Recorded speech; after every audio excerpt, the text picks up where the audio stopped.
The whole thing became super awkward.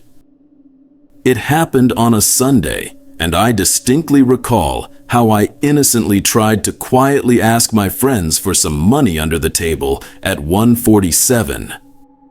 Things got to a point where I thought I might need to make a quick escape at 1:52 when Sarah went to visit the washroom. We were waiting for a bill that turned out to be way too expensive, and she expected me to cover it.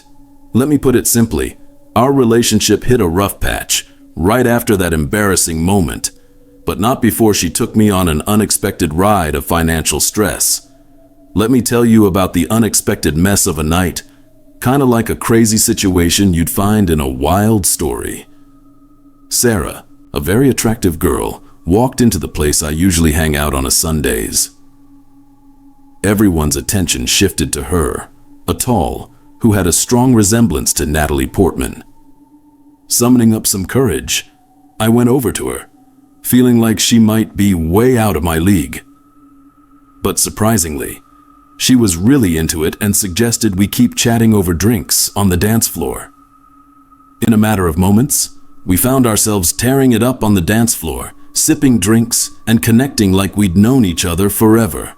Sarah, who had just started her banking career in the city, appreciated my knowledge of the local insight. At the same time, I couldn't help but be fascinated by her deep blue eyes and well-defined cheekbones. Everything was going well, and Sarah subtly suggested that we should have dinner together in the near future. We swapped numbers, sealing the deal for a real first date. But my wallet wasn't quite ready for the challenge of impressing someone used to the fancy side of New York City. Instead, I opted for a cozy Italian place nearby. Luckily, she was all in, showing genuine enthusiasm for keeping our connection going. On Saturday night, I made sure to look my best, even borrowing some cologne from a friend. However, when Sarah arrived in a stunning red mini dress, my confidence plummeted. As we sat down at our table, I anxiously glanced at the wine menu, well aware of the potential strain on my wallet. Oddly enough, Sarah trusted me to order an expensive red wine. As the night went on, we had a nice chat. Sarah shared a toasted Italian bread with me like we were a couple, and everything was going well until she suddenly began ordering drinks very quickly. Even though I gently suggested she slow down, she didn't listen. The situation got really awkward when she insisted on getting another expensive bottle of wine for dessert. My credit card was feeling the pressure, imagining the financial hit it was about to take. Sarah didn't seem interested in splitting the bill, and as I started to feel anxious, I made up a fake stomach problem and left. Quickly, I asked friends for emergency loans to fix the situation. Just when I was worrying about having to wash dishes for ages to pay off the bill, my old buddy David came to the rescue with a kind loan, easing my financial stress.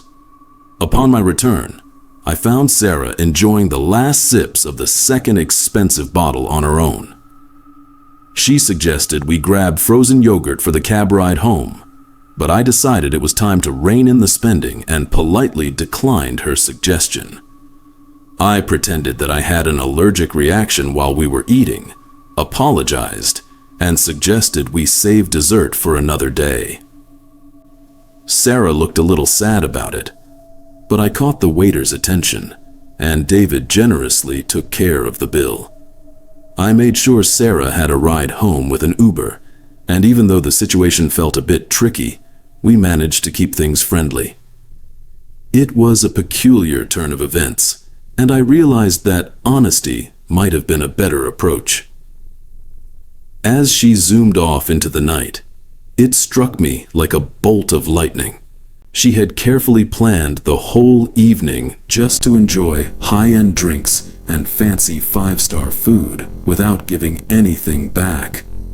Later on, when I texted her, there was silence on the other end, confirming that I had unwittingly become the overly generous person who got taken advantage of for the night.